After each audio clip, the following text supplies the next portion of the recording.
Hello class 7th। आज हम अपना नया पाठ 14 विद्युत धारा और इसके प्रभाव को स्टार्ट करेंगे। पर इसको स्टार्ट करने से पहले 2-3 क्वेश्चंस मैं आपसे पूछना चाहती हूँ। नहीं, डरने की बात नहीं है। क्वेश्चंस जो मैं आपसे पूछूंगी वो बहुत ही सिंपल हैं, उनके आंसर्स आपको डेफिनेटली आते होंगे। तो मैं आपसे पूछना चाहती हूँ कि मुझे बताइए, जब आप अपने कमरे में स्विच को ऑन करते हैं तो क्या होता है? कौन से स्विच को? लाइट के स्विच को। अगर आप ऑन करते हैं तो क्या होता है? लाइट जल जाती है। इसका मतलब कि कुछ ऐसा कनेक्टिंग था उस स्विच में और उस बल्ब में जो कि उसको बल्ब को जला रहा है ना? तो वो ऐसी क्या चीज है जो उस स्विच से कनेक्टेड है उस बल्ब में? विद्युत धारा। विद्युत धारा के ऐसे बहुत से एग्जाम्पल्स हम अपनी डेली लाइफ में यूज करते हैं, जो अभी अगर मैं आपसे कहूं तो आप सोच में पड़ जाओगे कि मैम ऐसा क्या है ना? पर वो बहुत सिंपल है।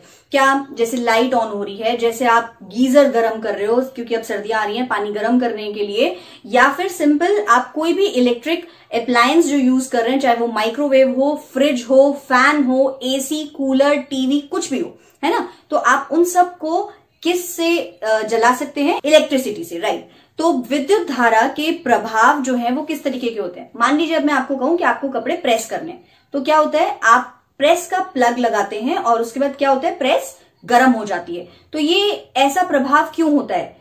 इन सभी क्वेश्चंस के अराउंड है हमारा ये वाला टॉपिक।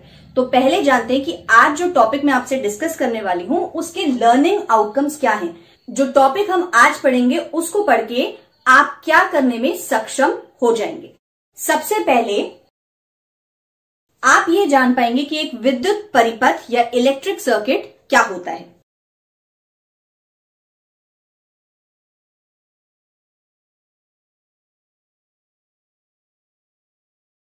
और सेकंड लर्निंग आउटकम जो आप इस टॉपिक को जो हम अभी पढ़ने वाले हैं उससे क्या डिराइव करेंगे? इसी इलेक्ट्रिक सर्किट या विद्युत परिपथ के अंदर जो अवयव होते हैं उनके प्रतीकों को पहचानना।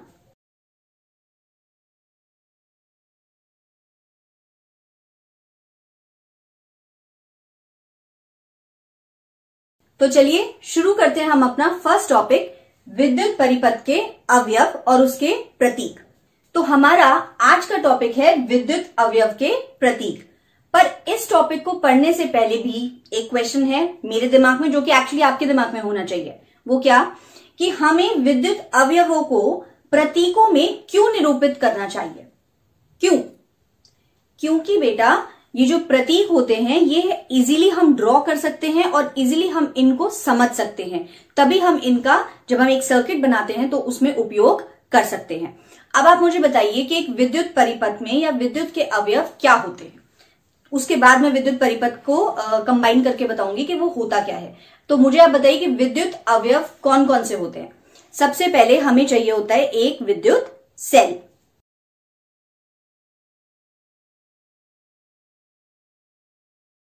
अगर आप अपनी नॉर्मल लाइफ में देखें तो एक सेल कुछ इस तरीके का दिखता है और कुछ एक पॉइंटेड सा होता है, ठीक है? तो ये विद्युत सेल दिख रहा है, पर हम इसको यहां पर ड्रॉ करेंगे तो हमें टाइम लगेगा। इसके लिए हमें उसका एक प्रतीक या सिंबल पता होना चाहिए, और वह उसका सिंबल कैसा होता है? देखिए, ध्यान दीजिए, मैंने 2 समांतर रेखाएं बनाई हैं छोटी छोटी। एक मैंने लंबी रेखा बनाई है और दूसरी मैंने छोटी और मोटी रेखा बनाई है, और ये दोनों पैरेलल हैं एक दूसरे के। और ये जो है ये कनेक्टिंग वायर्स को दिखा रहे हैं, जो मैं अभी सेकेंड स्टेप में बताती हूं आपको। जो लंबी रेखा होती है वह एक्चुअली पॉजिटिव इलेक्ट्रोड या धन टर्मिनल कहलाया जाता है, धनात्मक। और जो छोटी और मोटी वाली जो रेखा मैंने बनाई है यह होती है नेगेटिव टर्मिनल या फिर ऋणात्मक।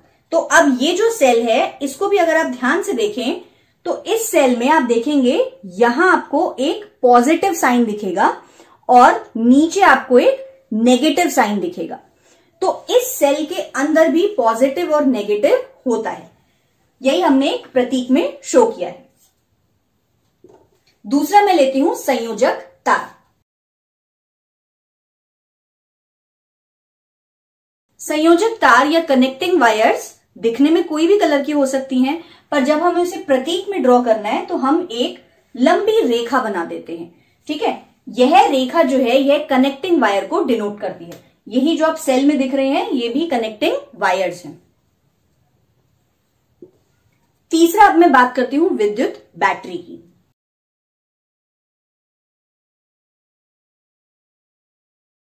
विद्युत बैटरी और विद्युत सेल एक्चुअली थोड़ा लगभग सेम ही होता है, पर अंतर क्या होता है, बैटरी जो होती है वो सीरीज ऑफ सेल्स होती है, मतलब 2 या 2 से अधिक।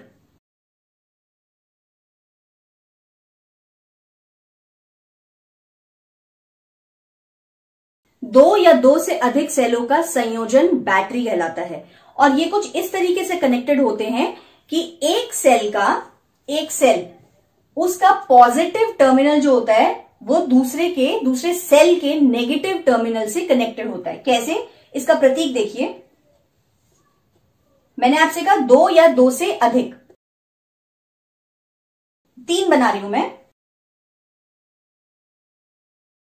ध्यान रखिए रेखा जो है ना छोटी वाली आपको मोटी बनानी है ताकि वो ऋणात्मक टर्मिनल को दिखा सके। तो अब देखिए क्या हुआ, ये नेगेटिव था और ये लंबी रेखा किसको दिखा रही है, पॉजिटिव को। इसी तरीके से छोटी रेखा नेगेटिव, लंबी रेखा पॉजिटिव। तो एक सेल का नेगेटिव टर्मिनल किससे कनेक्टेड है, दूसरे सेल के पॉजिटिव टर्मिनल से। अब मैं आपको दिखाती हूं, ये कैसियो है, इसके अंदर सेल्स देखिए, अगर आप ध्यान से देखेंगे तो ये नेगेटिव टर्मिनल है इस सेल का और इसके पॉजिटिव टर्मिनल से ये कनेक्टेड है। तो इस तरीके से जो सीरीज है सेल की ये एक बैटरी बना देती है। और ये जो एक डिवाइस आपको दिख रहा है ये बैटरी होल्डर है। तो ये जो सेल्स हैं, जब ये एक था तो ये एक सेल था, पर जब 2 से ज्यादा सेल्स कनेक्ट हुए तो ये हो गए बैटरी। अब इन बैटरी को कनेक्ट करने पे देखिए मैंने पावर ऑन किया तो इसी तरीके से जो कैसियो है वो बच गया। क्यों, क्योंकि इसके अंदर हमने जो सेल्स थे उनको बैटरी की तरह कनेक्ट कर दिया। NTPC Faridabad and Chief Minister's Good Governance Associates Program with Star Teachers of Faridabad.